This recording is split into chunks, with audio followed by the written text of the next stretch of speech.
Okay, good morning, everyone. I want to welcome you to um, our, possibly our last training on discipleship, and we've been focusing on the spiritual gifts.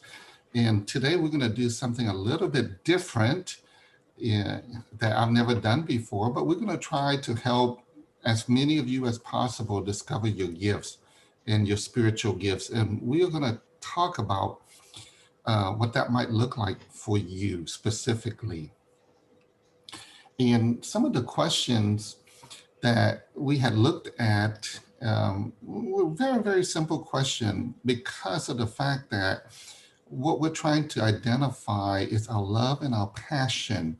So we know that God has given each and every one of us at least one spiritual gifts. And when we have those gifts, it usually comes with a passion, a love, and a desire, to do that thing, that gift. And it's usually very easy for us. Unfortunately, most people don't know how to identify the gifts, and we've been learning how to do it. And the question that we would ask would be very, very simple questions. And so let me show you a few questions.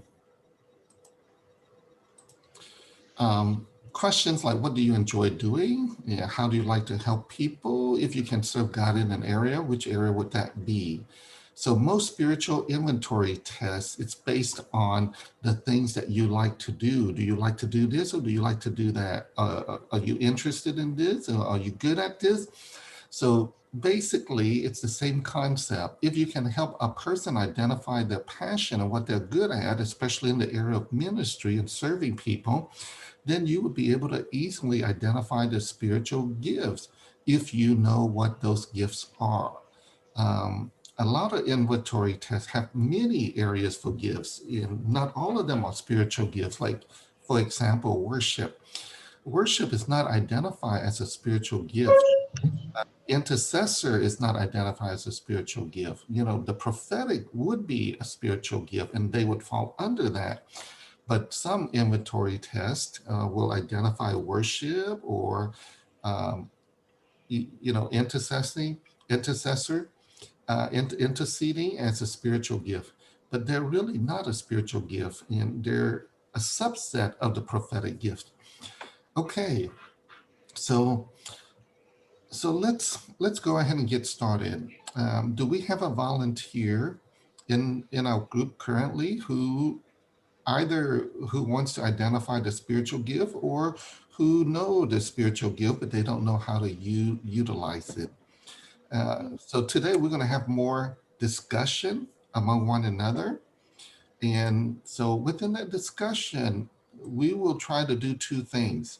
One, identify our spiritual gifts. Two, how identify how to utilize those gifts to the fullest as much as possible, because some churches don't really do this practice. So uh, some churches are not taking full advantage of this, of the people within the church. But even if that is the case, we can still identify and see how we can use it in our daily life with our family and even with the church, even though the church might not be fully implementing this. Okay? Do we have a volunteer? Anyone?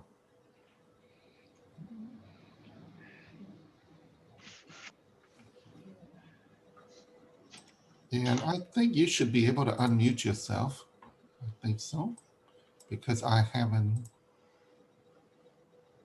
So the intention of this is to be able to help as many of you identify your spiritual gift as possible.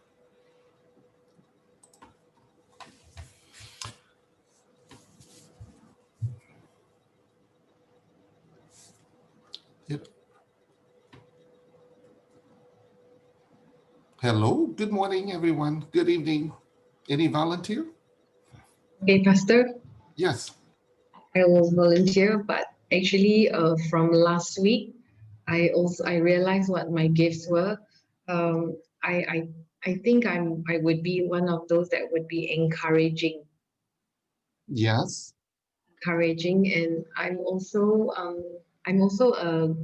got a little bit of the giving gift, but yeah, that's how I see myself. Okay. And how do you feel about that? Do you see? I'm fine. Yeah.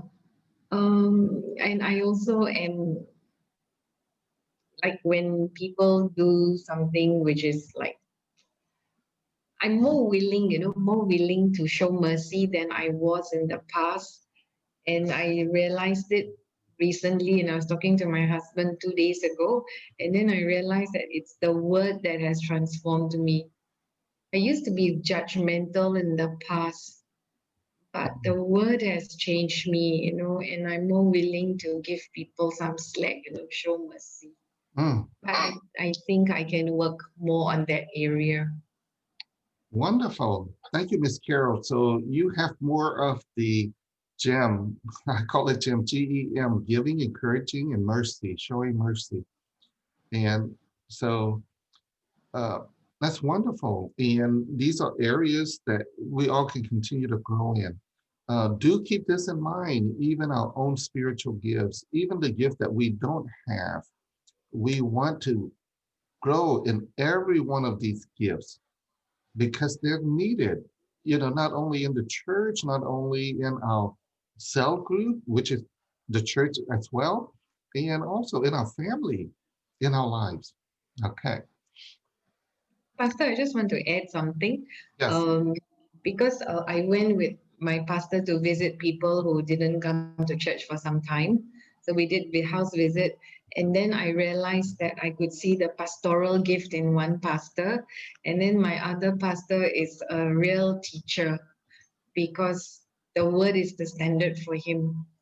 We have two pastors in our church. And I was sharing with the pastoral pastor what I have learned, and then I told him that if we can identify what each people's gift was, the church will grow because we are equipping the people. So he agreed and he said, wow, very interesting.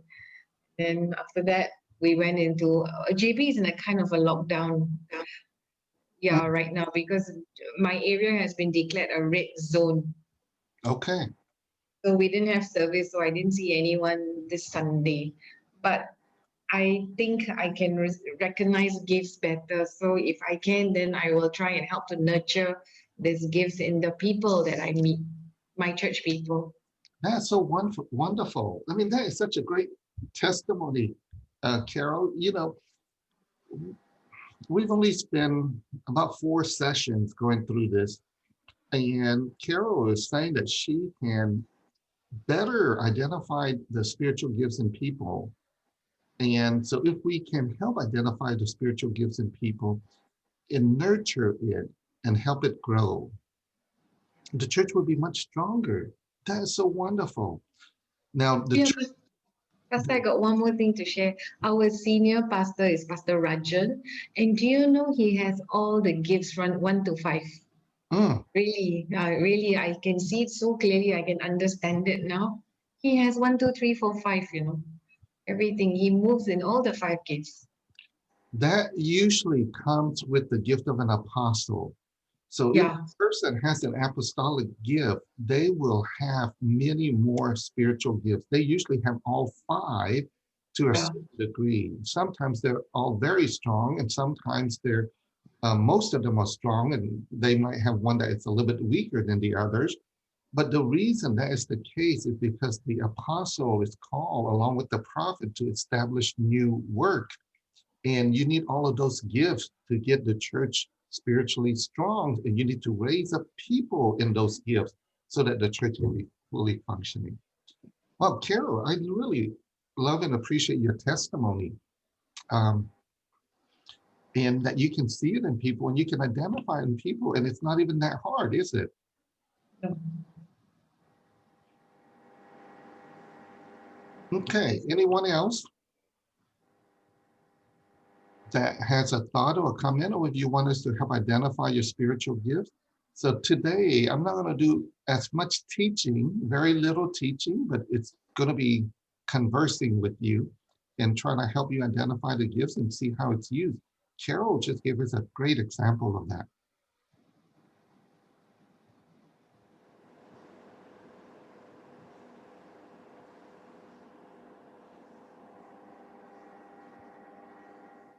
Boy, you guys are very quiet today.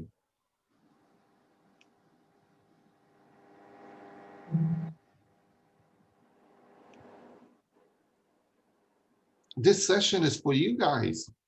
And I've never seen this group so quiet. Yeah. I wonder if you all are just having a trouble unmuting yourself.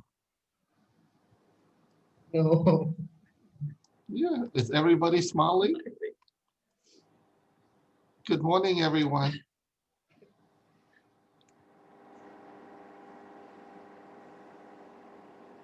Yeah, Pastor Simeon. Yeah, Hi. what do you want us to do? Oh, you're stuck. You don't know what to do. Well, I wanted to, if You want to volunteer? yes, volunteer for one, if you don't know your spiritual gifts, or if you do know your gifts and you have questions regarding how do you want to use your gifts or how to utilize it for yourself or for the church. Okay. Yeah. Well, you've mentioned many times that I have the pastoral gift. So yeah, in some, yeah, in many ways, I do agree. I think my area I've always thought I had was actually in the area of encouraging and serving. I like to be doing things in the background and helping out. I don't particularly like being up front.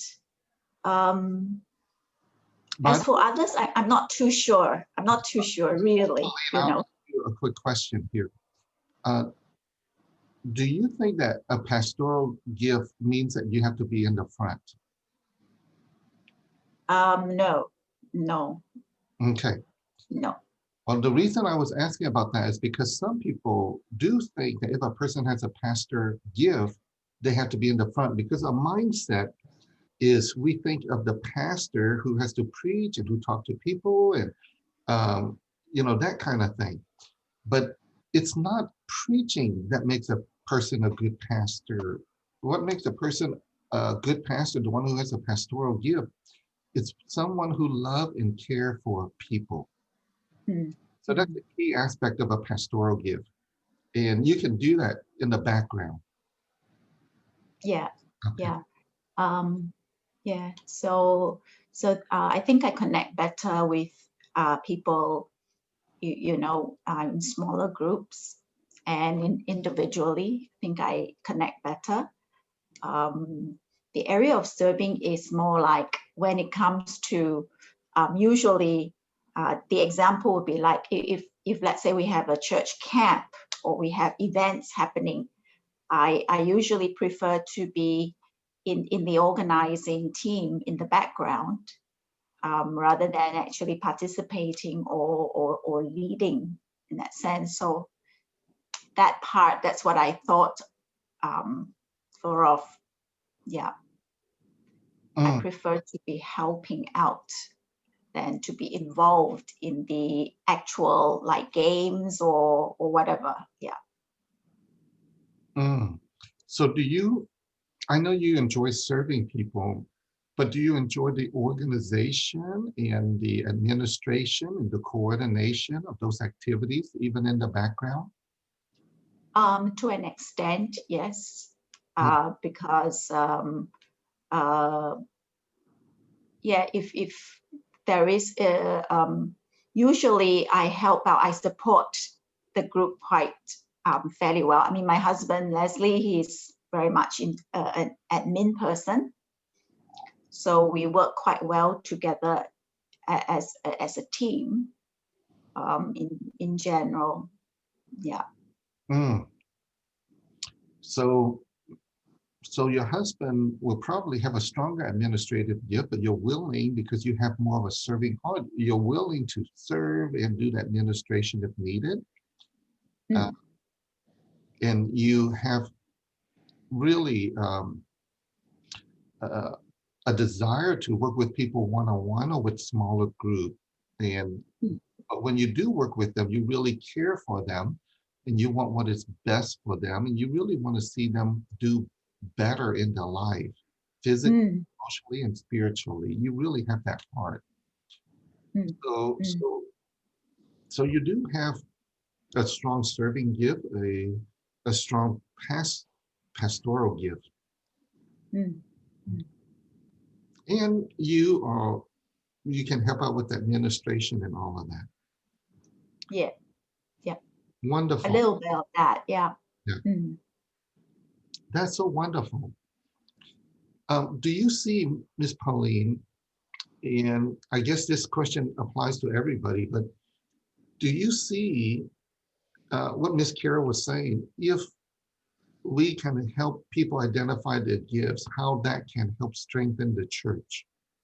Would it Yes. would how would that work? What difference would it make? You know, if we can help identify the gifts versus the people just do whatever they are doing now and you don't need to identify the gifts. What's the difference? What difference would that make?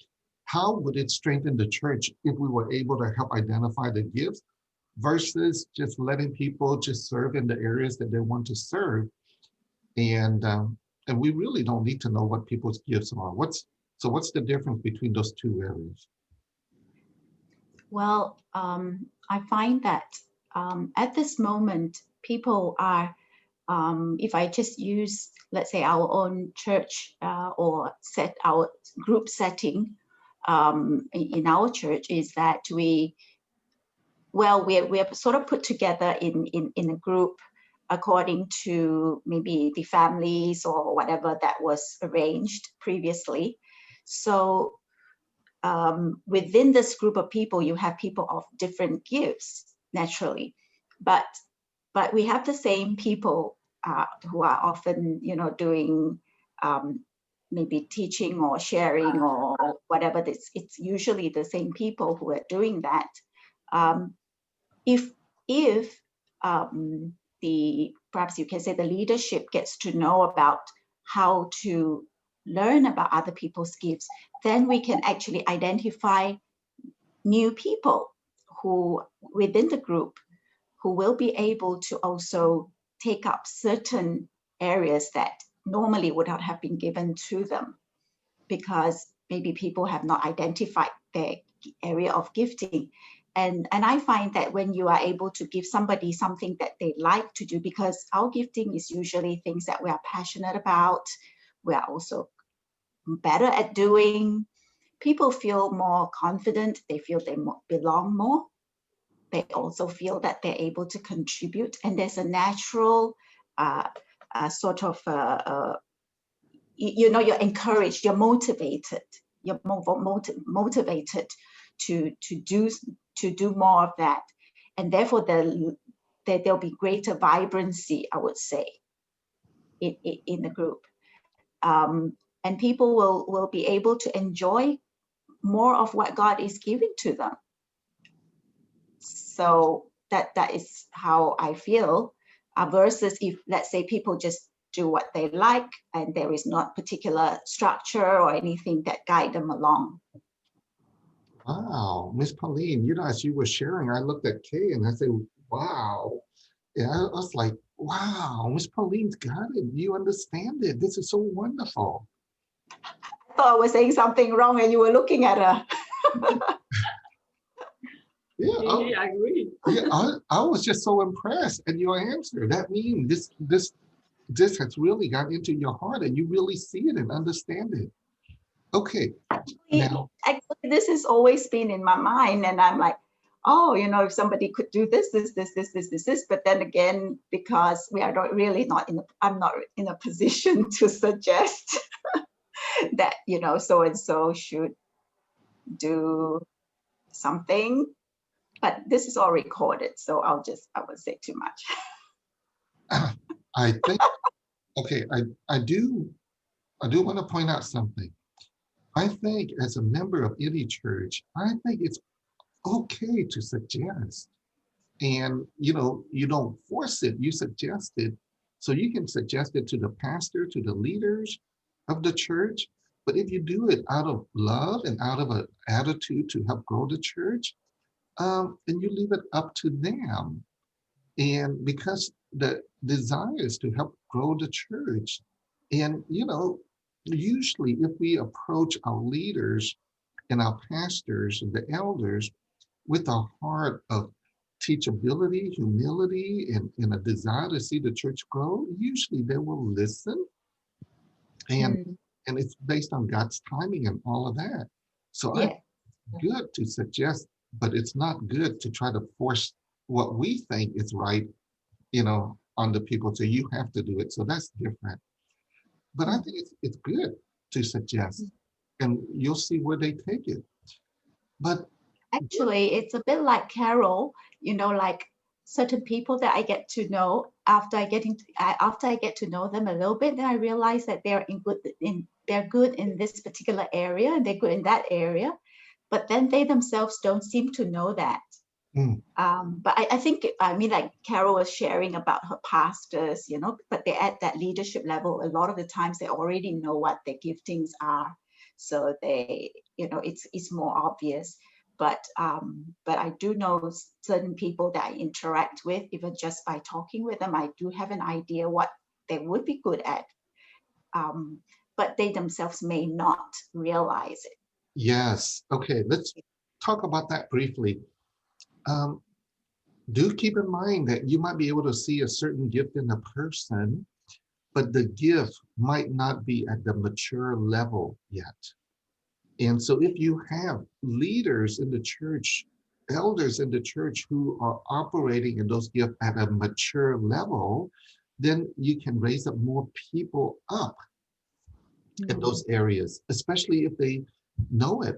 Um, and also keep this in mind.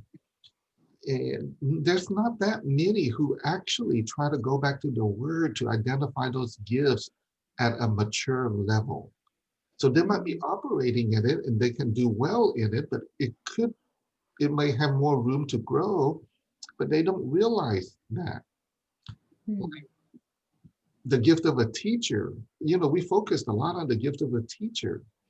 Some people have the gift of teaching, but they teach out of knowledge instead of out of the heart and out of love. And it's very, very different. And so in some churches, some groups think just the fact that a person likes to teach or a person know a lot about the Bible, that they're a very strong teacher. That's not necessarily the case. So, as we look at, it's like the Pharisees know a lot about their Bible at that time, but they were not teaching it out of love. They were not teaching it out of authority. They were teaching it out of knowledge. And they were not really good teachers at all, versus the way that we saw Jesus taught and the way Paul taught. So there's a bit of misunderstanding about that, you know. Um, and a few other things we talked about, that sometimes if the emphasis is on the gifts without the love and the obedience part, then everything gets all messed up too. So you have to keep that in mind as well. But Ms. Pauline, thank you for sharing. That is so wonderful.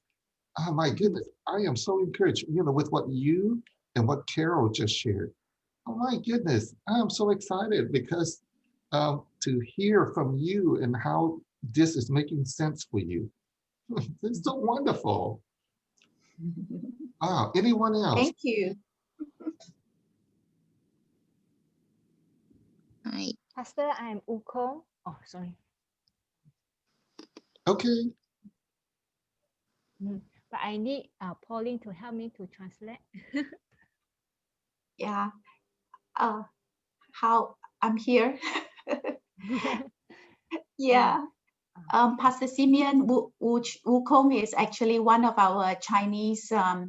She serves with Anna and Rebecca and myself on the Chinese ministry team as well. Yes. Hi. Yeah. For me, I don't know what is my gift. Maybe I think it's only mercy people. Sometimes I like to help people, but cannot continues to help them. It only can help short term. Then I need to change another new thing to do. Like that's one. So for me, I think I only have a mercy forgive. Mm. Mm. Mm. So Wukong, let me ask you a question. So are you trying to figure out what your spiritual gifts are, or are you trying to figure out why is it that you're helping people and then you need to move to something else? I think both. I also want to know my gift. Then I also want to help others. Mm, okay. Mm. So, okay, everybody, let's help Wukong a little bit. Pauline, uh, if you don't mind, could you see if you can help Wukong identify her gifts? And if you help lead facilitate this, then this way that you can grow and and we as a group can learn together. Would you be willing to do that? Yeah, I can try. Let's give it a shot. So, It's just learning this. We're all learning together. Okay. Do you want me to share what I understand about Wukong, or you want me to kind of ask her It, interview her? it's up to you because you know her pretty well. So you All can right. share, or you can ask, or you can do both. Okay. All right. Wukong, I think you do have a real heart for people. You have the mercy gift indeed. And you also, when I have listened to you facilitating, you also have a very strong encouragement gift. When you share with them, I can feel that the recipients really receive from you.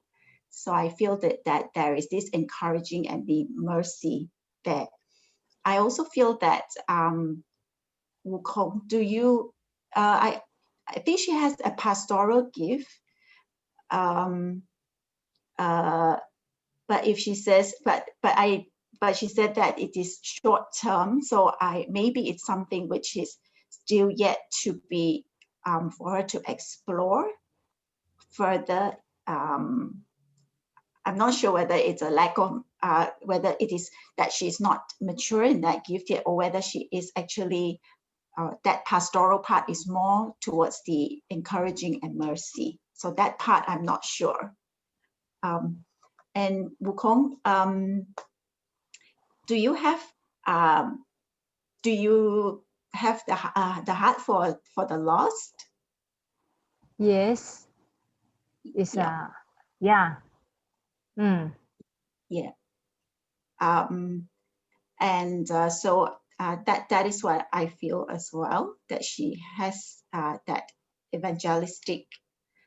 She shares. I find that she shares the gospel very well, the good news very well. Mm. Mm, But sometimes I don't dare to sharing the gospel to other. I was scared they will they don't like me when I share it. Some is true, then they will dislike me like that one. So I was scared that then don't dare to sharing the gospel. So this is my problem. mm. I Okay. scared the relationship were broken. Okay. Mm. That's a good point. I'd like to ask a couple of questions too. Wukong, like when you care for people and you try to help them, and then you say you stop, and then you move on to another person or something else. When does that usually happen? Why do you stop? Do you know? Maybe it's I think it's maybe it's in deeper in my heart is that I scared somebody is 依赖我，怎么讲啊，Pauline？ Dependent, to be over dependent on me. Mm. Mm. So I was scared. Sometimes. Okay.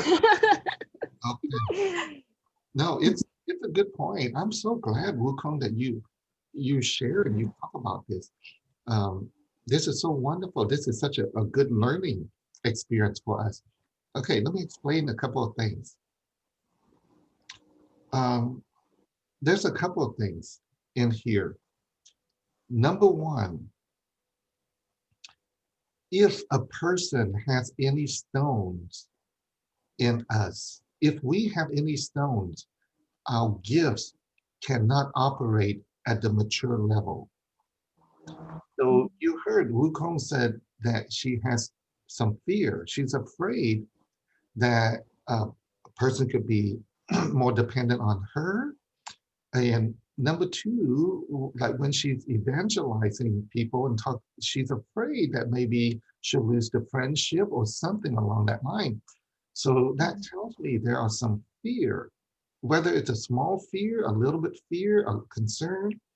And so if Wukong in the days ahead, when you get rid of those fears, she'll be more bold in the areas of evangelizing, in the areas of pastoring. So that's number one. And by the way, keep this in mind that that most people, if we have some stones, if we have negative emotion, we have some hurt, sometimes the gifts will be latent, they'll be suppressed.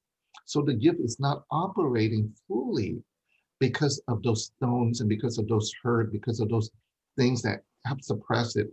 So you might see a gift in a person, but then they don't use it because of the stone. So that's another issue in the church, Pauline.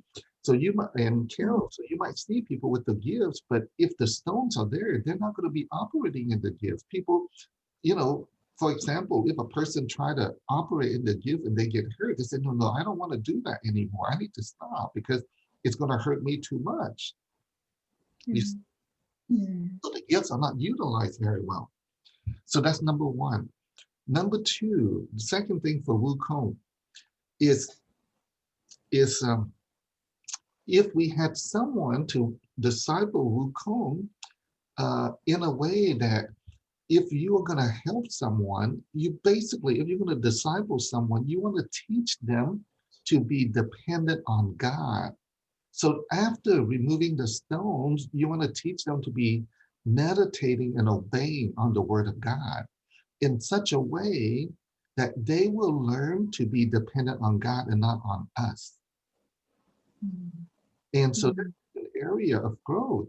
And once you learn that, then you don't have to be jumping from one and stopping, but you teach them to, number one, remove the stones. Number two, meditate and obey so that they can be dependent on God. Number three, eventually help them identify the spiritual gift and help them grow in those gifts if we understand what the mature traits of those gifts look like. So Wukong, thank you. I mean, the thing that you shared is so wonderful, it's so amazing. It gives us a better understanding of who you are, but it also helps us to help many other people in those gifts as well. Yeah. Does that make sense? Thank you. Pauline, does that make sense? Yes. Yes. Do you guys see that, in Wukong? So Pauline, because you have a good relationship with Wukong, you and Jace, from the church perspective. Now, if you walk with Wukong and help get rid of the fear, and then, go through the meditating and obeying so that when in the future she help people along that line, then Wukong can grow more as with her pastoral gift. And then she doesn't have to jump from one to another person. And she can grow more in the evangelistic gift. Another thing about evangelistic gift is that God will give us a boldness, but we'll do it with love and with power. So the evangelistic gift has a lot of love and a lot of power to go with it. So the mature trait of evangelistic gift, you have the boldness, the power, praying for people's healing, helping them get emotionally healed, physically, spiritually healed. It's a strong part of an evangelistic gift. Okay. Does that make sense? Yes. So what I'm trying to do here in today's session, it's exactly what we're doing right now, is for you to share where you are and also help you to help other people grow. Like, how are we going to help people grow if they have the negative emotion, they're not able to function in their gift fully if they have fear, if they have hurt, if they have sin, any of these things. So we help them get rid of it. And then we teach them to meditate and obey. It all goes back to the 4 question. That's all part of it for discipleship. And eventually release their gifts in people. My goodness, I'm loving this session today. I've never done it like this before. But it's really, really useful. And I'm learning a lot as you guys are learning in this. So this is wonderful. Okay, anyone else? I think there was another sister that wanted to share something. Was that Rebecca or someone else?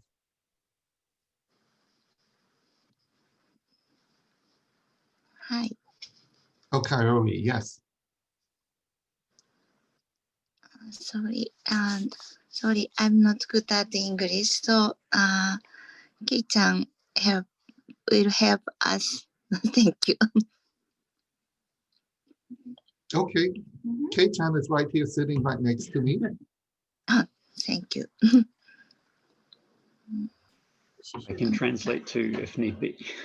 Oh, and, so good at translate. and Aaron is a professional translator. Yeah. So go, Kaori.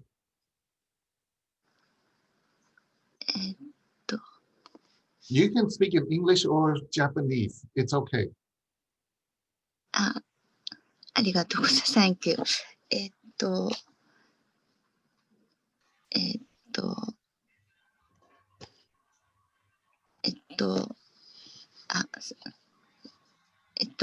ごめん、ケイちゃん。私は何をするのが好きかって言うんやったっけ？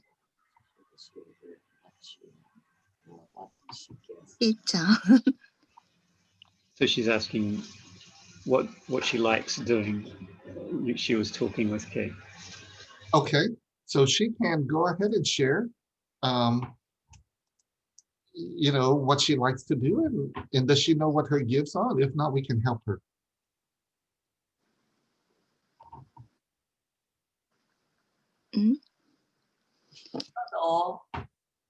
Eh? 言ったらいいよ。何がどんなことするのが好きかとか、この教会で？中で、そうそう、自分がどんな賜物があると思うかとか。はい。日本語でいいかな。What she likes is in the church. What do you like is in terms of, when you serve people, it can be in the church or outside of the church. When you're serving people, what do you want to see? And what do you enjoy doing?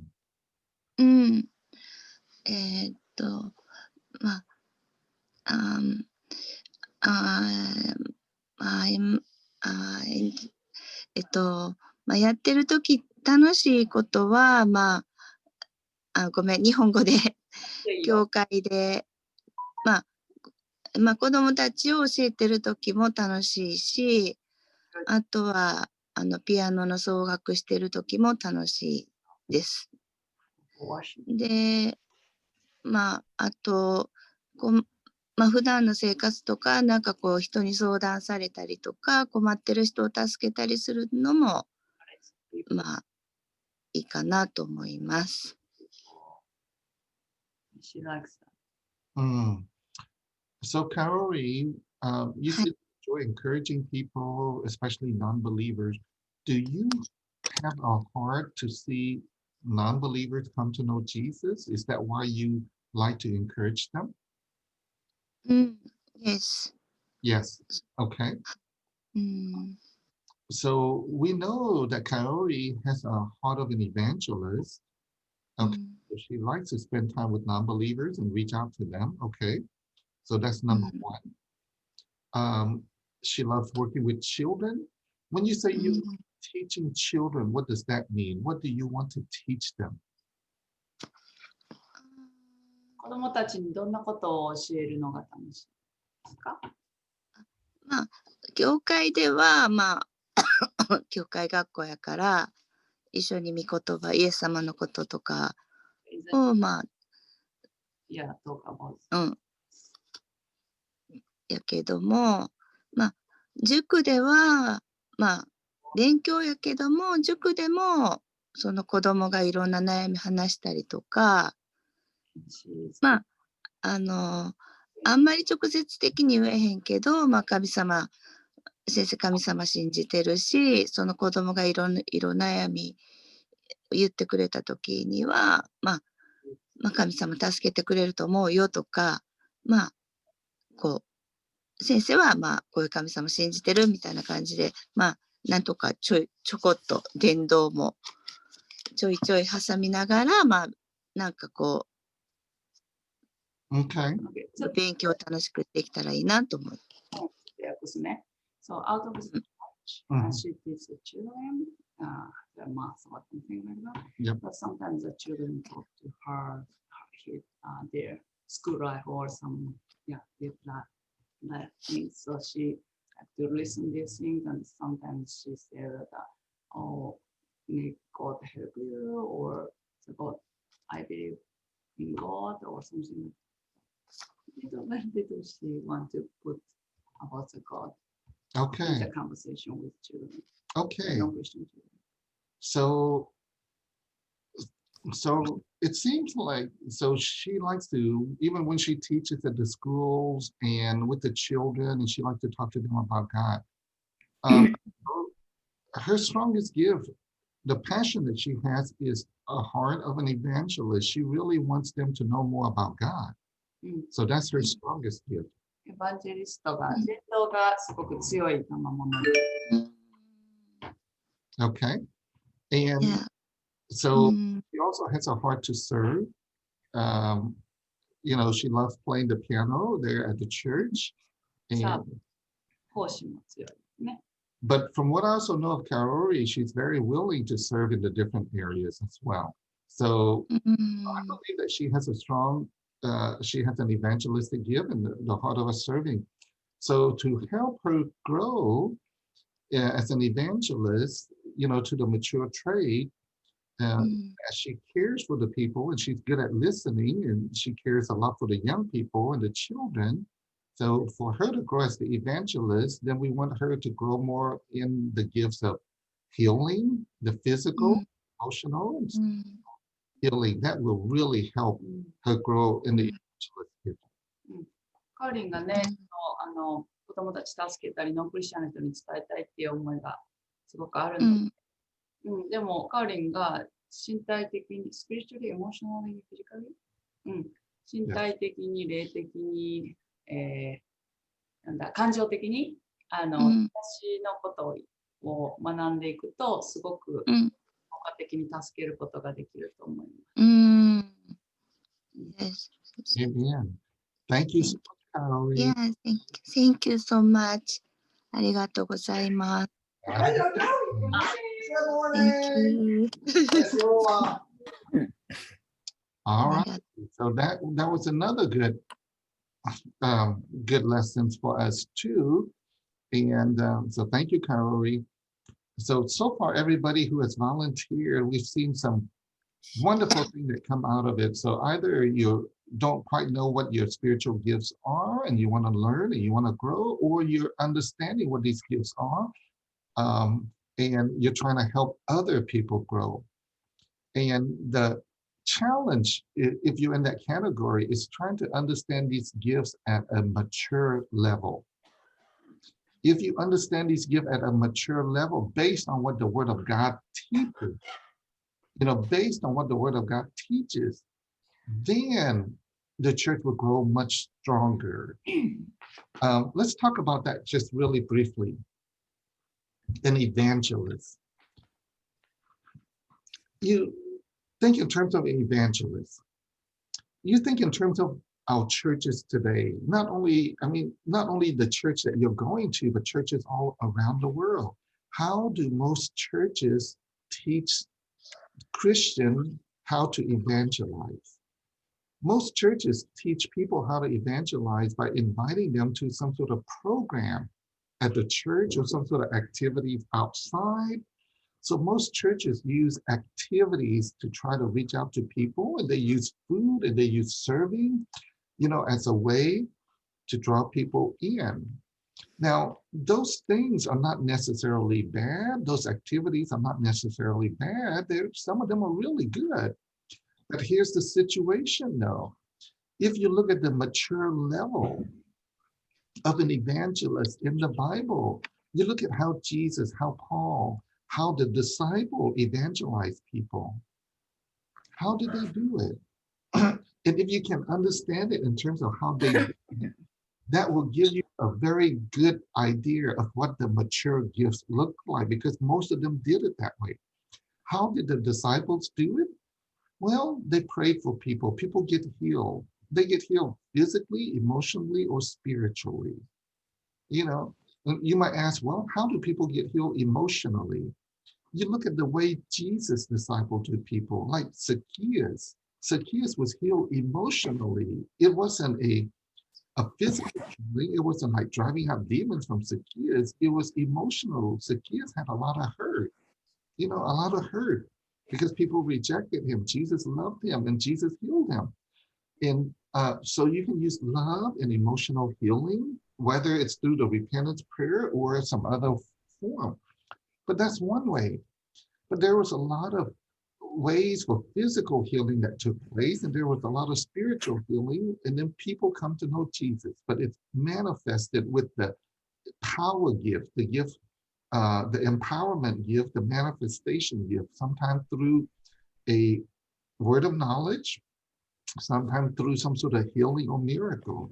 So that's what the mature evangelistic gift looked like. So you might have someone in the church who want to see people come to know the Lord, but they don't understand the mature level of evangelism. And when I say mature, maturity depends on what I see in the Bible in terms of that gift in operation. Okay? And I don't know of that many people who really think of it in that terms, because if so, then we don't always try to invite people to an event, but we can invite them to the event, but we have to utilize the other aspect of the mature gift in order to help people grow. Okay?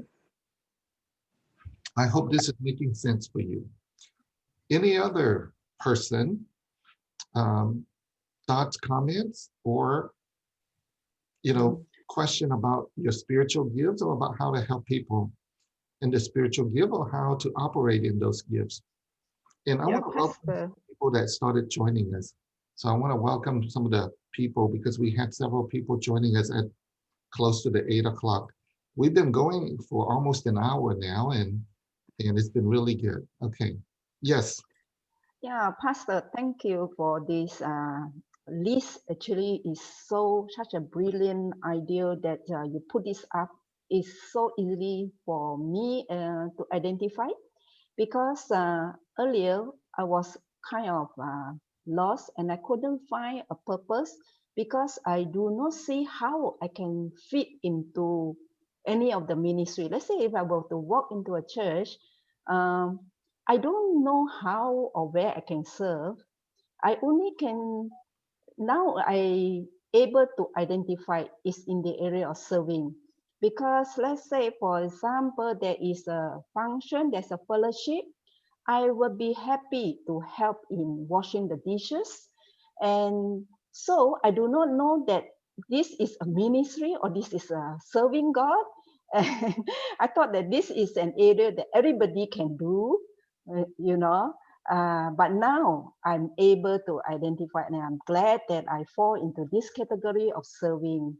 And I also find that many times my gifting is in the area like I would like to worship God, just sing and pray in the spirit. And many times it can be very lonely because you do not know when God gave you a burden for something, or like say, go out, speak to this person, pray for this person, pick a phone call, pick a call and call this person.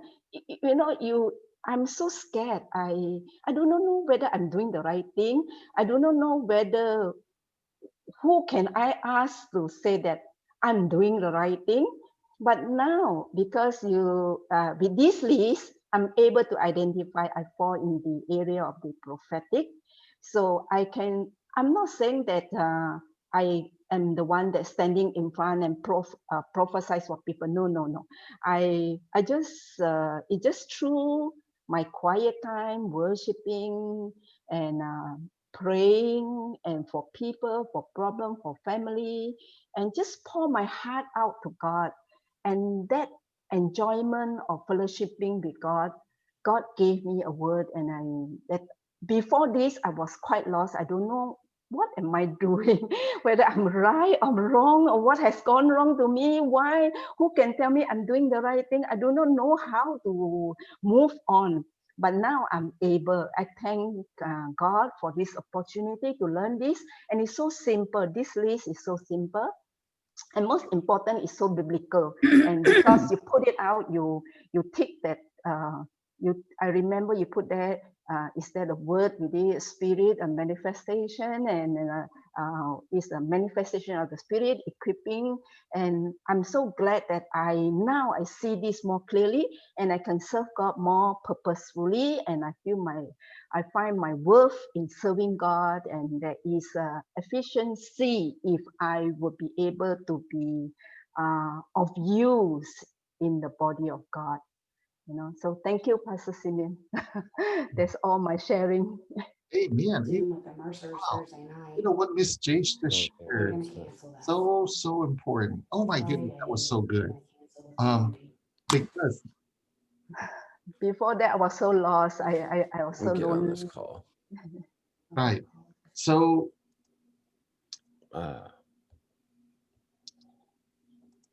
just a second here. Okay. Okay, that's better. We had some background noise. I accidentally muted you, Miss Jace. I didn't mean to do that. Okay, what Miss Jace just shared was so important. Number one, she said she was so lost and she wasn't quite sure what she was doing was right. And, so by helping people identify their gifts, now they don't have to be as lost and they know that what they're doing is important. For example, she said she has a heart to serve in the kitchen. That is a serving gift. And we can serve in whatever areas God calls us to with joy. And we know that there's a purpose. Do keep in mind that the first 7 deacons that were selected to serve, they were people filled with the Spirit. They also had a number of other spiritual gifts, like Stephen and Philip. Philip was an evangelist, but he was a strong server.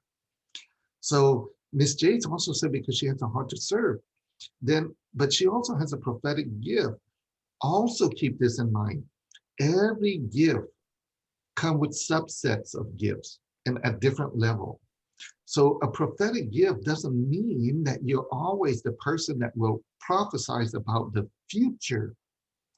So you're not always the one that prophesizing about the future, but rather the key thing to a prophetic gift is that you love to spend time in the Lord. In Miss J's case, she loves spending time listening to the Lord, and the Lord will give her words for another sister or another brother or someone, and she uses it to encourage. Cassandra. And so she used that to encourage people, because one of the aspects of the prophetic gift is to encourage, to strengthen, or to comfort. This is in 1 Corinthians 14:3. So she knows now what her gifts look like, and she's able to operate in it at the level that God is giving it to her. Do keep in mind, prophetic gifts have different level, a pastoral gifts have different level, a teaching gift have different level, a serving gift has different level. For example, administrative gift has different level. All the gifts have different level. So a serving gift could be you love to serve in the kitchen, or you love to serve in the IT, information technology, or you love to serve, helping, with whatever's needed. So they all have different levels. And a prophetic gift has different level, and she's functioning in the different level. Pauline has a pastoral gift, but her pastoral gift is to shepherd people at a one-on-one or one-on-two small group.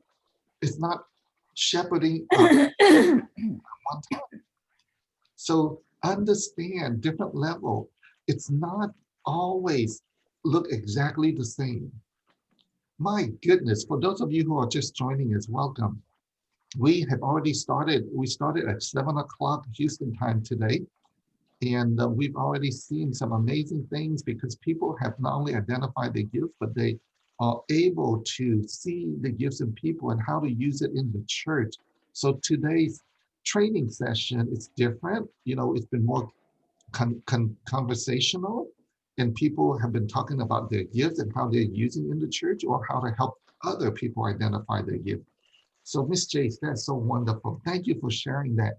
So I want you to understand the testimony from Miss Jace here. She understood the gifts. She was kind of lost and she wasn't quite sure what she's doing is right and how she's using it to serve the church. But now she's excited and she knows she's on track and now she can grow in it and she can also help people as well. My goodness, I am so thankful to hear that. Wonderful. Thank you, Miss Jace. Okay, anyone else? Either if you want to help identify your spiritual gifts, or if you understand these gifts and you have questions how to use it in the church or use it in your life. Anyone else? It's been a good learning time for us today. For those of you who came on board just recently and you didn't get to hear some of the sharing that has already taken place, we'll put this video online and I strongly recommend it because if you heard what some of the people have shared this morning, it's been really beautiful. It's been really powerful because you'll be able to use it to, to deploy it in the church. And it's been really quite amazing. I've been so encouraged by what people have shared in the last hour. Anyone else? I would like to share something. So when I first became Christian, I was so excited, and I'd like to share my faith to everyone I know. So I tell everybody, come to church, like you said, to the program or whatever activities they have. But of course, I get many rejection and a lot of discouragement from people around me because and then I thought, oh, I'm not good at evangelical. So I stopped. And now I know it's not that how good you are, but it's look at your heart, whether your heart is want to save the lost people. So I think I need to pick that up again.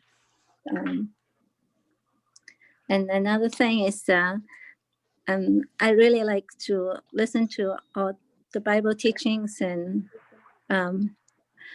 meditate the Bible words and teachings, and then I would like to share with others. But I found my problem is I just focus on the words itself and without thinking about people. So it's always too straightforward and too, I think, it's kind of harsh. Like, so I think I need to grow more in love in my sharing, and even though I think I'm right, but like you said, I have to have a right approach to how to share. And yeah. Thank you. Okay, I really appreciate what Miss Rebecca just shared. I don't know if you guys heard what I heard, but I'm really excited about what Miss Rebecca just shared. Here's why. She said when she first came to know the Lord, she really had a heart to reach out to people, but because of the rejection, and a lot of people didn't want to go to church or whatever, she felt, well, I don't want to do that anymore. So she sort of stopped doing that. And now she said, oh, I realize I do have a heart. I do want to reach out to the lost people. And I want to go back to doing it again. Now, that in itself, it's a really, really amazing testimony. Because look, if someone has to give and it's been suppressed or shut down because of hurt, then the person is not able to fully operate in the gift and they're not as effective. But now she realizes she has that gift.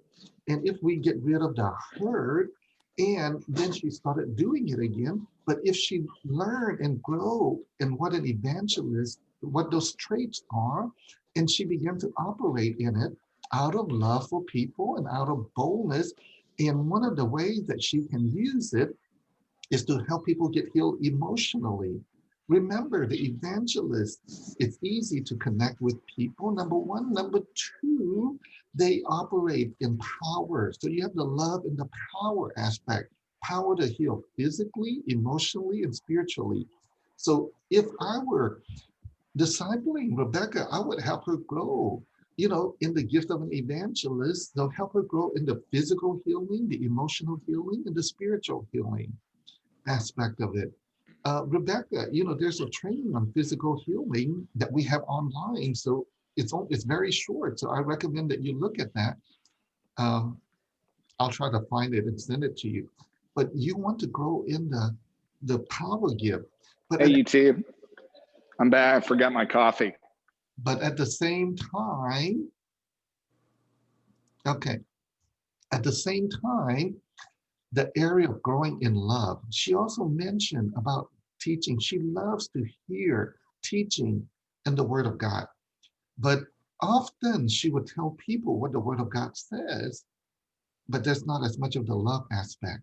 So for Rebecca to grow in her gift of a teacher, then she needs to do it out of love. And one way to do it is meditate and obey. When you meditate and obey the Word of God and it becomes a part of who you are, you can teach it out of love. Here's why.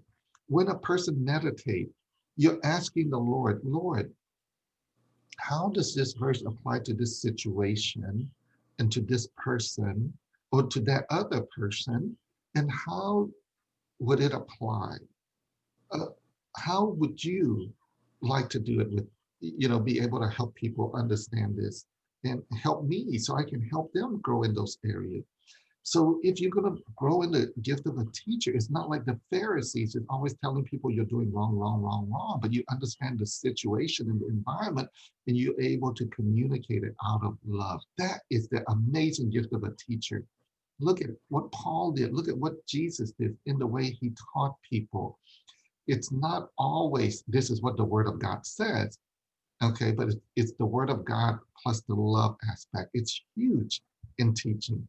And modeling is a very important aspect of teaching, okay? So this is so wonderful. And thank you. the Lord is showing Miss Rebecca the heart of love. And when she grows in the heart of love, she'll become a more mature teacher, a more mature evangelist, especially with the power aspect of it. So Yes.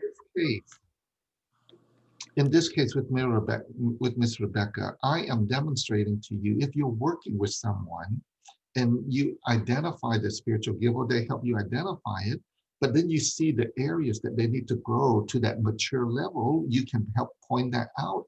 And if you disciple them, you help them grow in those areas. So a few weeks, a few months later, a few years later, they will get closer to the mature level. The same thing, okay, with Ms. Wu Kun that we had talked about earlier. Awesome. Thank you, Ms. Rebecca. Thank you. Okay. Anyone else? Or any question that you have? I want to share something. This is Tina. Hi, Tina. Hi. Just now, I listened to Rebecca say about when I first become a Christian, I'm the reverse side. When I met people, I would talk to them. I don't know much about Christianity, but I would like to bring people back to church even when I was in a bus, I met people, and then I tried to convince them to go back to my church with me. And I have some friends become Christian because I invite them back to church. But now I get stuck because I think because of my life, there's some hardship, and my love I cannot express even when I can't speak, or I cannot express myself. So I find now I have no power to talk to people, to convince them, and I cannot do it. I think for these few months, because I always declare myself as a caregiver for doing something for God. I have actually my personality. I have patience, and I'm full of love, but I cannot express myself. Even I feel some part of my heart so hard, I cannot express. So when I cannot do it, I want to care of my friend, but I cannot do it because always I want to force myself to make change. And when I talk to people, they didn't listen to me. I lost my patience. That's a very made me so upset. Now I try to find some verses to help me in this area. Okay, Ms. Tina, thank you for sharing that. So Ms. Tina has a heart to talk to people and bring people to the church. But sometimes you feel like you don't have the word and you're not persuasive enough, or maybe not wise enough, or so you're not able to, and then you get some discouragement from that. And so thank you for sharing that, because there's a lot of people who fall in that category. Okay, and then sometimes you want to give up. It's just like what Miss Rebecca shared. She was like that, she invite people and then she feel a little bit negative about it, and so she stopped. Okay, one thing I would like for you all to understand, 1 Corinthians 2:4 tells us this. When Paul was teaching, and he said, my message and my preaching were not with the wise and persuasive words, but with the demonstration of the Spirit's power. So Paul was saying, his speech, his preaching, it's not with wise word or persuasive word, but with the demonstration of God's power. So you and I need to grow in that. It has nothing to do with what kind of words we share with people to win people to Jesus. It has nothing to do with that at all, because if that were the case, it's dependent on us, but it has nothing to do with us. So in order for us to be more effective, we need to grow in two areas, love and power. So if you want to win people to Jesus in the evangelistic gift, love and power. Number one, we need greater love for people. And number two, we need more of God's power. And God's power come in different form. God's power come in emotional healing, spiritual healing, physical healing. And God's love come in us being able to serve people and minister to people according to where they're at, but with love. Sometimes it's showing mercy, sometimes it's giving encouragement, sometimes it's giving to people, sometimes it's just serving. And we do it we demonstrate it for them. We're not trying to convince people and persuade them. That never works, because you persuade people, it's all in the mind. But if you demonstrate, it's in the heart.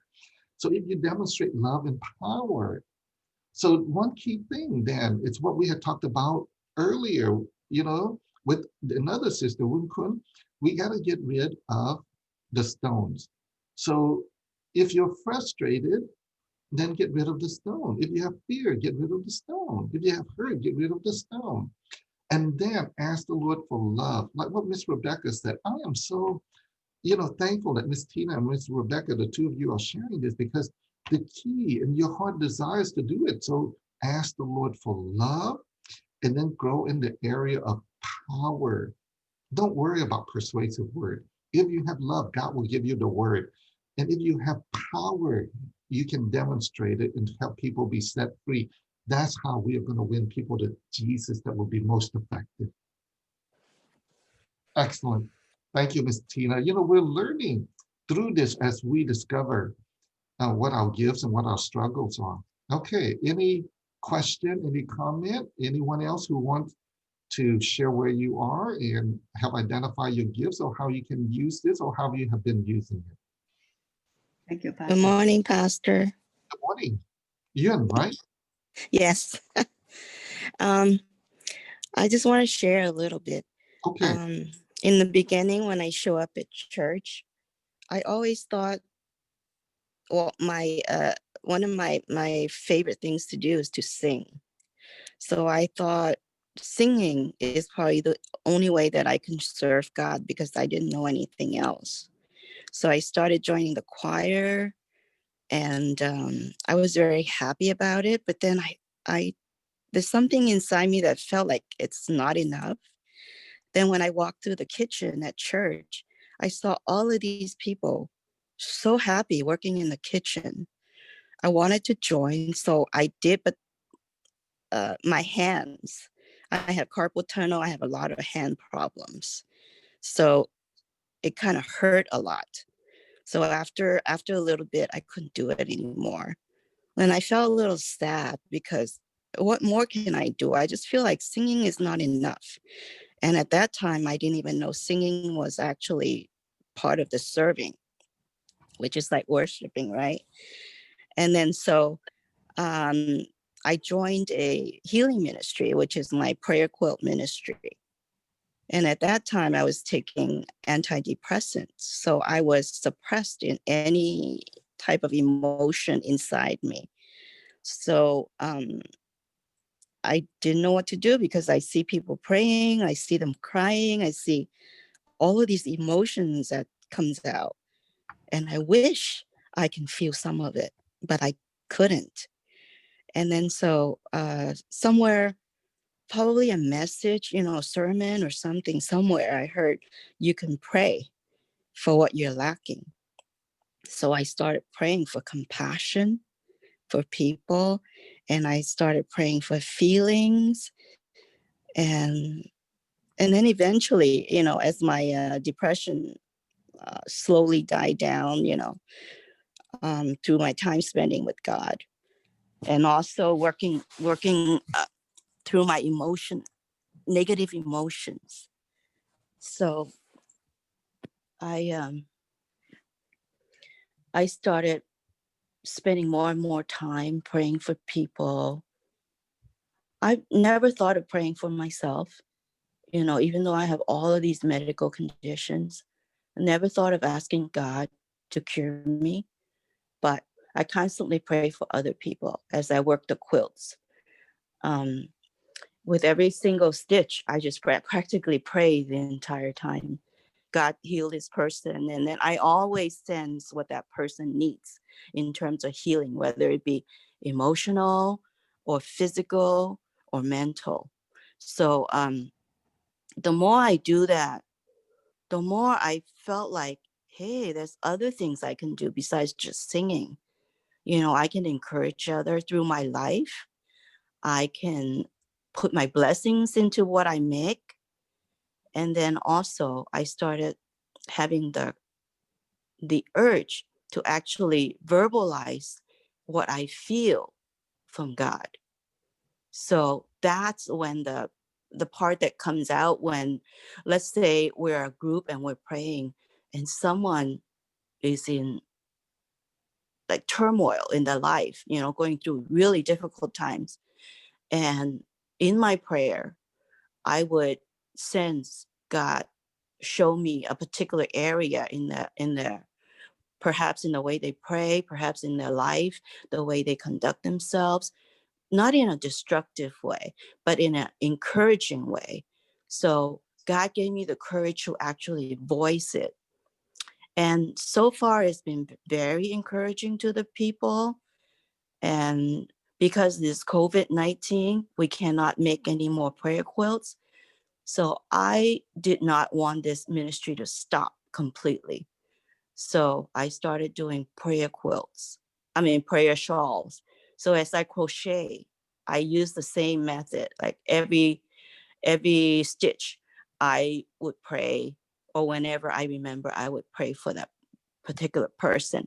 And now in my ministry, there's certain key persons, they need a lot of encouragement because they lose the zeal for praying, or they need some kind of encouragement because they are prayer warriors and they are constantly being beaten because people die and they feel very discouraged. So in my prayer, I would add all of that in there. I just pour out my heart into the prayer quilt and prayer shawl. And now when they put the prayer shawl on while they're praying, they actually feel the power. And I'm so encouraged by that.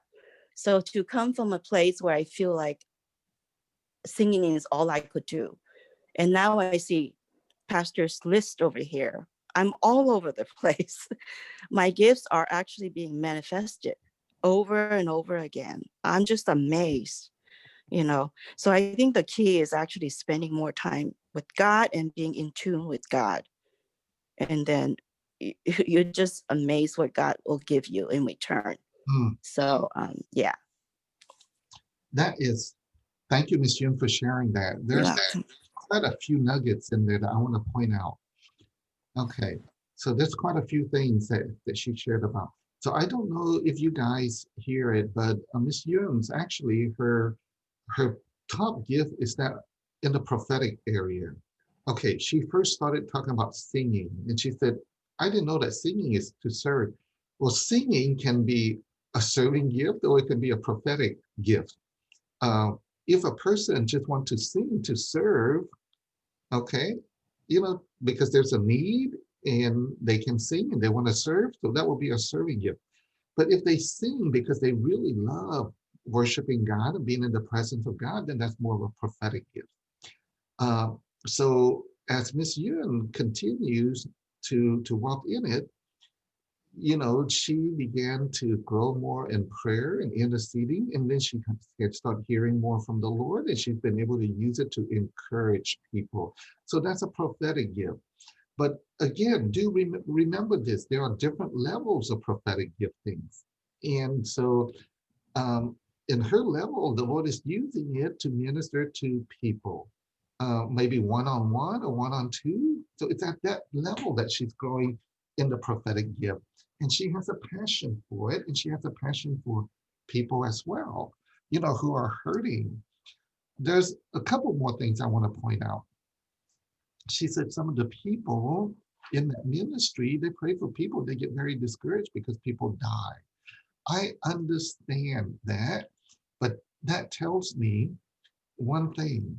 If we walk in the gift and we take the responsibility upon ourselves, it's very easy to get discouraged. But if we realize it's from the Lord, but we do our very best for Him, then, as we minister to people, we shouldn't be discouraged so much, and we shouldn't be fearful so much, and we shouldn't be hurt so much. And if people are ministering and they have a lot of hurt from it, then it tells me that they have stones. So it's wonderful to help them with the prayer shawl and stuff like that, but if they can get rid of the stones, they won't have to suffer as much. Another thing to point out from what Ms. Yun shared, the more we utilize our gifts, the more we utilize our gifts, the stronger we get in those gifts. You remember 2 Timothy 1:7. People know this verse. It says, for God did not give us a spirit of fear, of timidity, but of love, of power, and a sound mind. But many times people misuse that verse. So many times people don't understand what that verse looks like. 2 Timothy 1:6 tells us, Paul was saying to Timothy, Timothy, I want you to fan into flame the gifts that is upon you through the laying of my hands, for God did not give you a spirit of fear, but of love, of power, and a sound mind. So Paul was telling Timothy, I've given you, I imparted some spiritual gifts, use it. And the more you use it, the more you fan it into flame, the more love and the more power you have and the less fear you have. So this is the testimony from this year. The more she utilizes it, okay, the stronger her gifts has grown. So she goes from singing to the serving in the kitchen to doing the prayer shawl and the prayer quilt, and she spent a lot of time praying. So she's telling me her strongest gift is in the prophetic, and the more she does it, the more God gives her. And because your strongest gift in the prophetic, you love to spend time with the Lord and talking to him and hearing from him, and God gives you words for people. Okay, so excellent point. Excellent point. All right, anyone else? Anyone in the group who's been able to identify gifts in people and other people that you were not able to before, and how has that impacted you in the ministry? And so I want to see if there's anyone else. Pauline has shared about that. Now, anyone else? You know, Simeon. Yes, sir, Michael. How are you? Hey, everybody. Sorry, I've been out. I've missed all of you. You know, I would say over time in my walk, it's a lot of times when I'm talking to or dealing with people just in kind of day-to-day life, I really get a sense in a discussion. It's like we're the ministry side, I just get a perception of where their strengths are. And then I really try to speak a word of encouragement into it. And it could be as simple that there's like in my son's little football team, there's one of the dad who's a coach, and he's a teacher in a local public school, African-American guy, and really standing up. So he just starts telling me some stories of things going on. And God's really using him because, he's married, has his family as an example into a whole group of kids that are in such dysfunctional family situations. And he's just talking about his job. And so I just said, God has really given you a gift of leadership and encouragement to speak truth and love to these kids. And don't be discouraged by what you may feel is not happening, because what God does with what you're doing, you may not be able to see the outcome of it, but he works things all together for the good, and just kind of speaking that into him. And, I don't know, but that's occurred a lot over the last several years, really, where I just start getting, hey, you have a real gift of discernment, or, whatever it may be. And I just try to give the word of encouragement. That's more, one of my gifts is to encourage. And I try to do that where it comes on me, and say things to build people up. And I can always tell them I only say it if I believe it. So it's. Thank you, Michael, for sharing that. So that's one way the gift of encouragement can be used. And so Michael, it's just a part of his life in the last several years, just speaking encouragement words, pointing out things that you see in people. Sometimes they don't see it, but it really encourages them. That's awesome. All right, anyone else that have been able to call out gifts in people and how that has impacted them or the group or the church?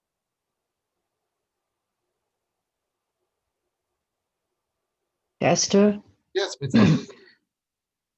I'm struggling with the closer family relationship or closer friend because I know there's a stone. I heard all these things you said. The stone is the spirit of rejection, make me withdraw myself sometimes. So I didn't know I offend people very easily. Not just I did on purposely. It's they are too sensitive. They don't want to deal with their trouble. So I can see immediately what is the strength, what is the weakness of these people because I know them very well. These are the ones it's harder for me to approach. To evangelize is rather easy for me because I don't know them. They're not going to hurt me. If they say no, it's fine. So, of course, I know I'm working on that in a personal way. For example, I had a recent case. My close friend, I talked to her, and when she teaches, she's using her own personal experience more than she's quoting the Bible. So I just said, well, it's okay. That's your personal experience. It's very exciting. People like to hear that. But where does that come from? Is that, do you have a Bible verses to back it up or something? And she started to get so offended immediately. She stopped and snapped back, said, you guys are so so rigid, okay? Always only straightforward, only one Bible thing, and then blah, blah, blah. So I know she's wrong. I didn't want to say it. I just swallowed that hurt. And, but I still inside of my heart, I want to say, hey, you know, this is what the Bible say and all that. And what you said is not necessarily, I don't think it's right. But I avoid any kind of argument because I didn't want to break the relationship. So to me, relationship is more important than at that moment, what is right, what is wrong. Like you taught us to follow Jesus the way, love first, and then you speak about the truth. So anyway, so I'm following. I know it's hurting, but I will overcome the hurdle. But it's a lot of pain. Now I understand why people does not want to deal with their emotion. They could very easily to come to do this, removing the stone and get rid of it, but they're not ready yet. So now I become in such a way, if people are not ready, I sometimes, well, I used to be a very confrontational, coming very forceful and then come to initiate every forgiveness, everything. It's all I always say, forgive me this and that. People don't understand what forgive is. They just say, oh, I don't want to mention about that. What to forgive about? They didn't even understand what I'm asking for. So sometimes people are acting that way. I just leave them alone. I just waited until they come to ask me. But sometimes you waited too long, people don't communicate with you. So you kind of lose that connection. Do you understand what I'm saying? So I'm striking a balance of when to approach to them, when not to. Okay, great comments, David. Yeah. Point out a couple of things of what Miss Anna had just shared. Number one, she started out saying that, you know, the people who are closest to her, she struggled with the most, whether it's relatives or friends who are closest.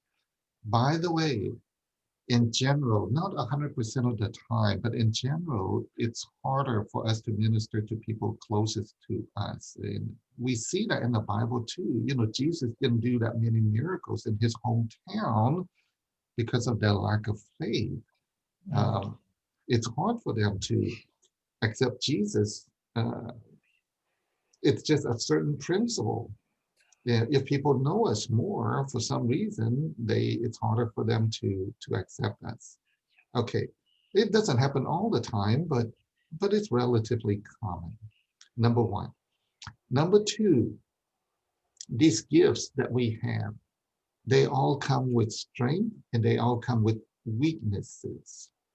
And they all have their strength, but they also have weaknesses, especially if you take it to an extreme. All right, let me give you an example. If you have a pastoral heart, okay, usually a person that really has a pastoral heart, they're very sensitive, they're very caring, they're very loving, they want what is best for the person, so they try to think a lot more about the different scenarios of what's going on. They think about what words they choose and how to say it. And they take their time, in saying it. They're very slow in making decisions because they have to process how this is going to impact and affect the people around them. So this person and that person, how it's going to affect. So whereas a prophet, a prophet always sees things, very easy to see what's right and what's wrong. But a prophet doesn't have, usually prophet and pastors are almost polar opposite. A prophet sees things, but a prophet wants good things, and pastor wants good things too. But a prophet just goes straight. Here's what you have to do. And sometimes that comes across as being very brash, very brusque, very abrupt, very unloving, and very uncaring. So a prophet need to learn from the pastor, and a pastor need to learn from the prophet. Here's how.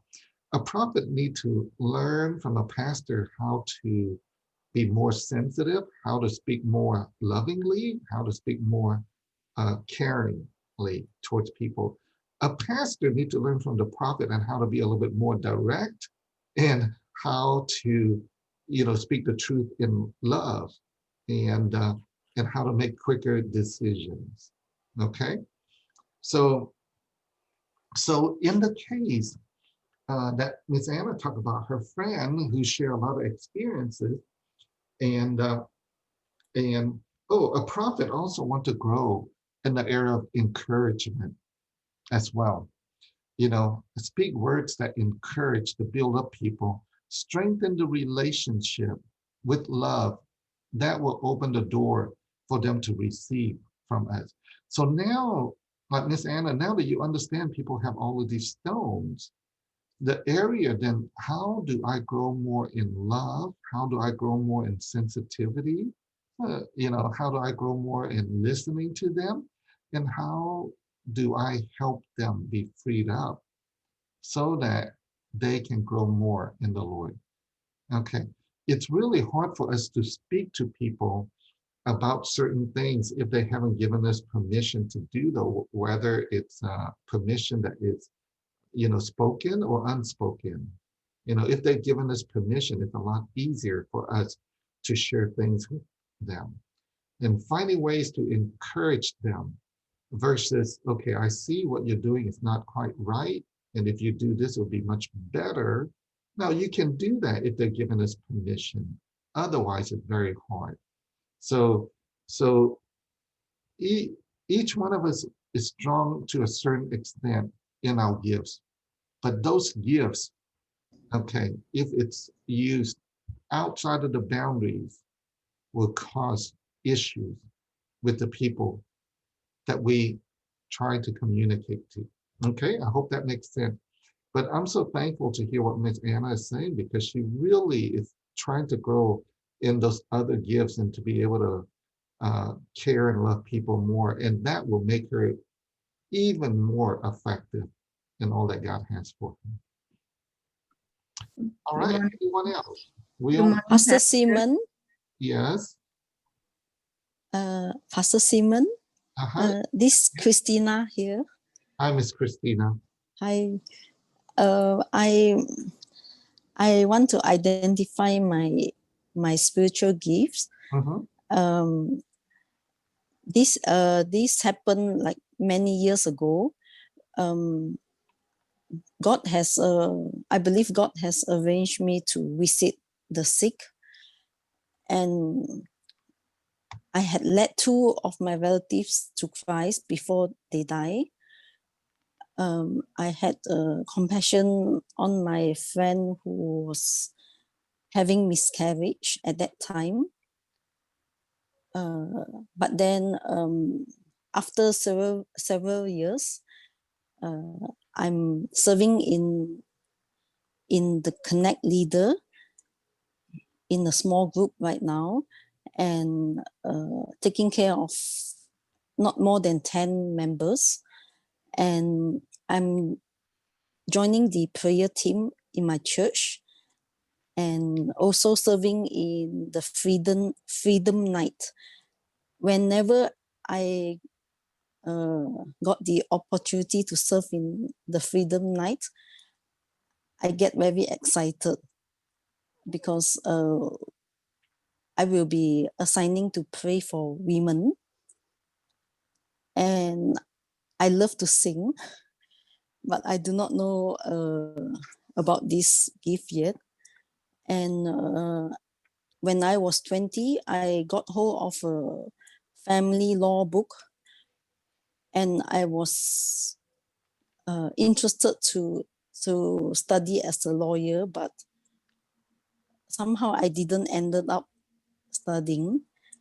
So when I enrolled myself in the inner healing courses a few years back, I was so excited to introduce to all the women that I know that have issues in their marriage, and I want them to be healed emotionally, because I got the breakthrough, and right now currently I'm helping 2 women in their marriage.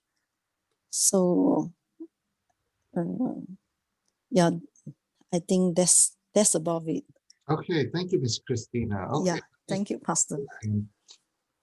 Let me see if anybody can help Miss Christina based on what she shared so far. Can anyone help identify her spiritual gift? Or do you have any question for her to help her identify her gift? So she shared quite a few things. Anybody want to give that a try?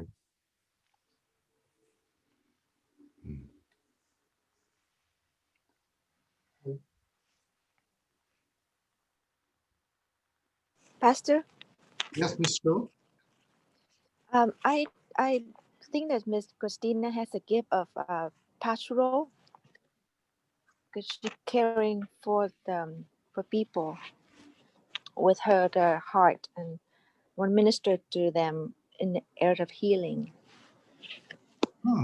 Miss Cho, you hit it right on the dot. So, you know, she shared about quite a few things. But the last thing that she shared about is that, you know, the emotional healing has really had an impact, and she really wants to help other people. So if I were to disciple Miss Christina, you know, I do see that Yes. she has a pastoral gift, a shepherd's heart, but the areas of focus that it's strong upon her right now is marriage and inner healing and, you know, women.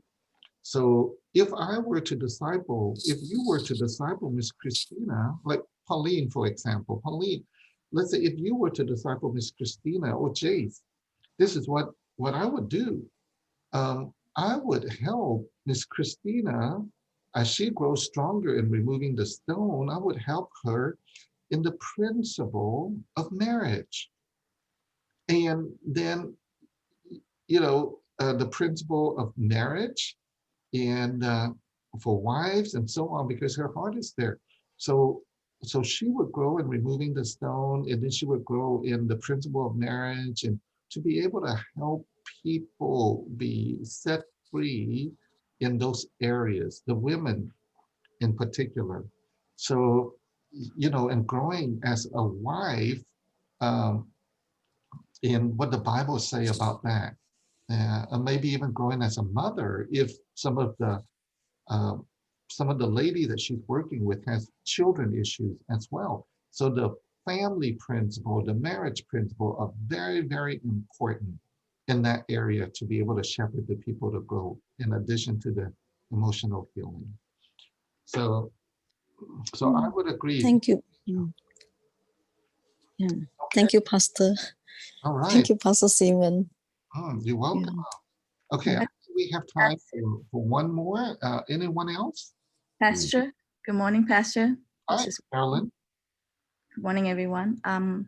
If I could please ask for some help in identifying my gifts and how to kind of hone in on things. Sure. I like worshiping and praying, and hearing from God and doing what He likes me to do. I have and is still praying for others and going to different areas to pray over the area as well. I like helping others, especially those who are hurting, who are sick. I like sharing my own testimony about the goodness and faithfulness of God and how He's healed me of different things, including arthritis and cancer. And in turn, I have helped pray for other people to be healed. And some have been healed. I like teaching, especially the children and the younger generation, because I feel that there's a lot of people who are hurting, and it starts from young. I like connecting with other people, including other ministries, and trying to help their ministry, because the more of us who are out there to do it, the more we can reach others for God. So I like to highlight their needs and then try to connect them with other people who can help in whatever ways. I like learning and sharing information, new information with others, and for myself, and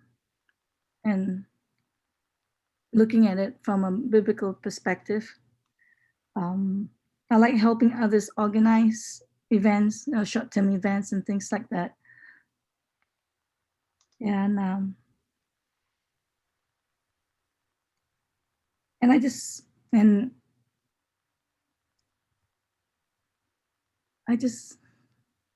feel the love of the Father for us and for others, and there are people who don't know that. And I just want to be able to be part of it, to bring others to Him and to bring Him to others. Oh. Okay, Miss Marilyn, thank you for sharing all of that. Now, is your question, you have a few gifts that you mentioned. Is your question, you're trying to identify which one is stronger so that you can hone on it, or specifically, what is the question? I think, yes, to hone on it, because sometimes I feel like I'm all over the place. And then, I would ask the Lord, well, what should I do at this time? And so I would like to identify what to hone in on, and what to grow in. Okay, well, your problem right now is that you do have multiple gifts and not one is stronger than the other. So, and that's okay, because different people are different. So you have the prophetic gifts, you love to pray, you really enjoy going to different places and interceding for people. You have a little bit of the pastoral gift because you do care and you have a love for people. But you also have the gift of a teacher, and you love teaching people things, and you love to reach out to people. You're an evangelist, and you have the administrative leadership skill as well. So you have a bit of each. Now, I do want to point out something. Some people have one gift that is very strong, and other people have multiple gifts, and they're not as strong because you can function in all of those gifts. So you're not operating in one gift strongly all the time. And so each person is different. Now, the beauty about having multiple gifts is that eventually the Lord will grow that to be an apostle, because apostle usually have multiple gifts. So like, for example, if Miss Marilyn could go to different places and she can help people and grow a church, and the people can reach out and they can teach and they can care and do the things that she does and help organize all these things, and she can mobilize people to do all of that, then she will be very happy, because she can use all of her gifts. And that's what an apostle will do. So the problem is right now, she's doing all of these different things, but she seems to be disconnected because they all seem to be disconnected. You know, sometimes she does this, sometimes she does that, sometimes she does that. And so she's a little bit lost. Well, which one is my gift and what should I be doing? Okay. And because she has multiple gifts. And so because she has multiple gifts, she can grow in all of those gifts. And each week she might be doing something different. And that's why she's a little bit lost. Okay. So how do you go from there? Well, number one, out of all of those gifts, you know, which one do you have the greater passion in? Okay.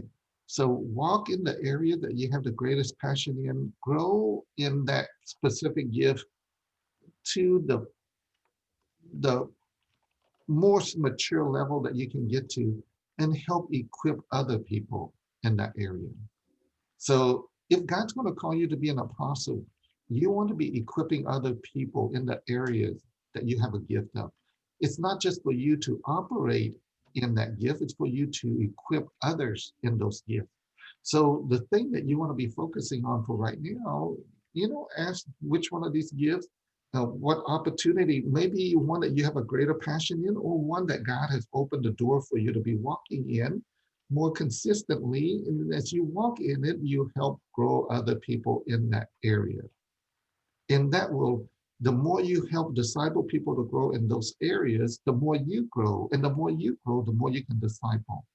So you keep growing those different gifts, and God eventually will lead you to your life's calling. And usually when he gives us so many different gifts, it's for us to start new work and new plans, whether it's a church or whether it's a mission field, you know, in different ways. God is going to raise you up and open the doors, but be faithful in growing those different gifts and try to learn it to the mature level and grow it from that perspective. Okay? Yes, thank you. All right. Well, that concludes our training for discipleship, and also, you know, the last part of it for spiritual gifts. I am so excited for you because a number of you, especially between the 7 o'clock to 8 o'clock time frame, if you missed the first hour of this teaching, I strongly recommend you go back to the first hour, because the first hour, we had several wonderful testimonies of how to help people identify the gifts and how that's impacting the church, or how it could impact the church. And it's very, very important because you're learning, you know, what these gifts look like and how easy they are, and then how to help people. There's a number of things that we have talked about today, and how to help people identify gifts, how the stones hinder us from walking the gifts, how, you know, the differences between the gifts and the different characteristics between the gifts, and how we can help people. And if we identify our gifts, how it impacts us, you know, like what Miss J shared. So each one of you who shared today, there was special nuggets that came along with each one of you and what you shared. But the beauty about it all is that you're all growing and you're all learning more about those gifts and how to walk in the gift. The hardest part is this: you will need to dig deeper in your gifts based on what the Bible said. You can use my PowerPoint as a starting point. Stacy Tripp, Pastor David's wife, has taken these gifts and she put it in a matrix and explained them in a little bit more detail.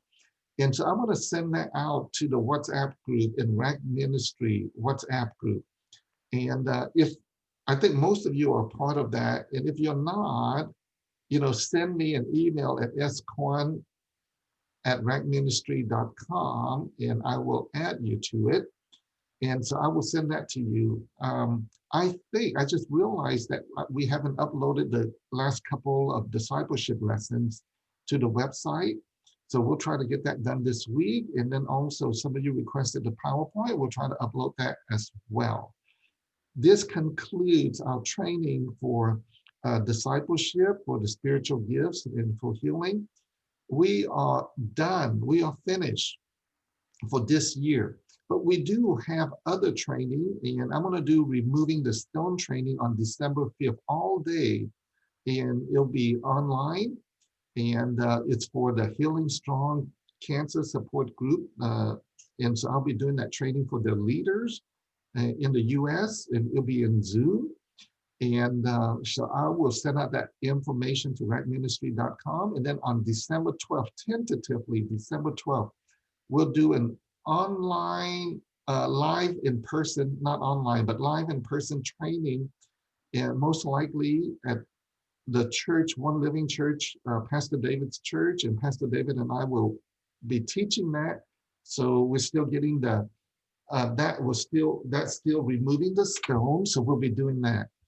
I am continuing to disciple people, and that's what I'll be focusing on, discipling leaders and discipling pastors, leaders and pastors. And so I will be starting, we have two groups now, one on Monday night and one on Tuesday night for pastors and leaders, but I'll be starting a third group for pastors and leaders that I will be discipling. And if you're interested in that, if you're a leader and or a pastor and you're interested in it, let me know. Okay, so you can always communicate to me, because we're getting a third group that we're starting on that here shortly. We already have a few pastors interested in it, and each group has a couple of pastors and or some leaders to go with it as well. Wow, folks, I just want to thank you so much, everyone. This has been so great.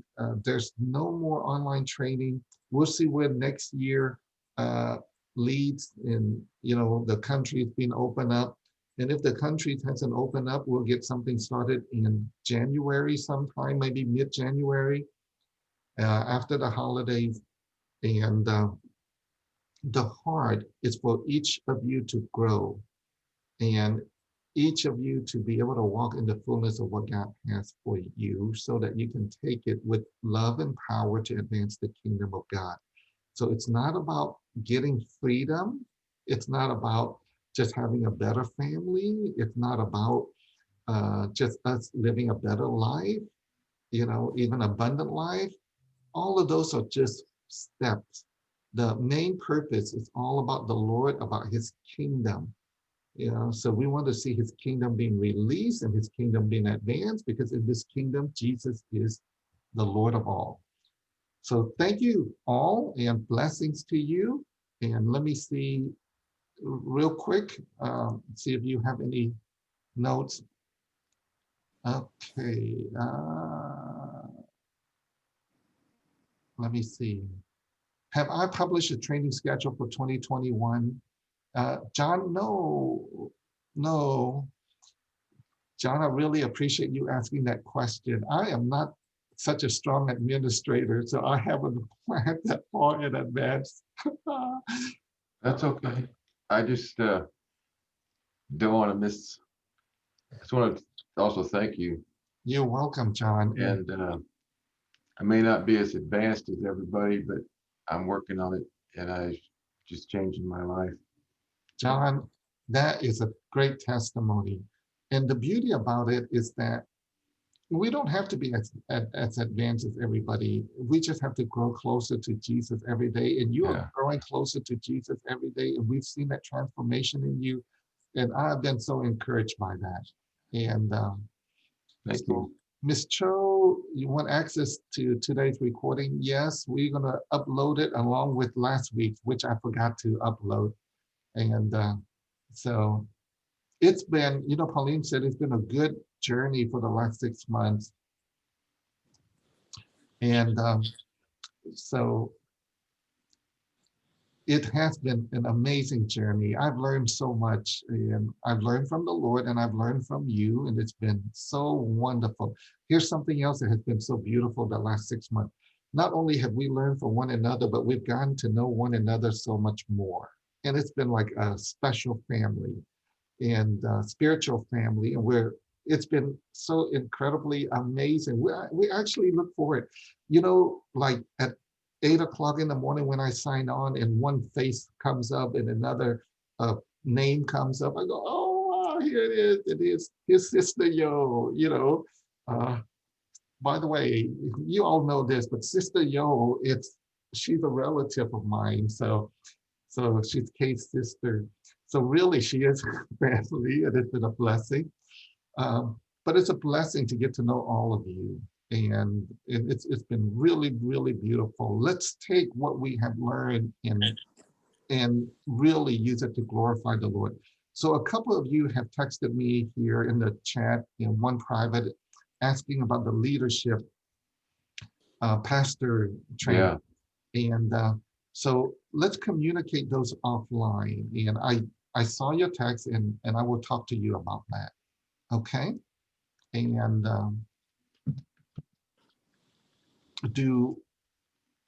so Marilyn and Anna, I'll talk to you about those questions that you guys, your interest. Okay. Well, thank you, everyone. I'm going to stop the recording. Let me stop recording.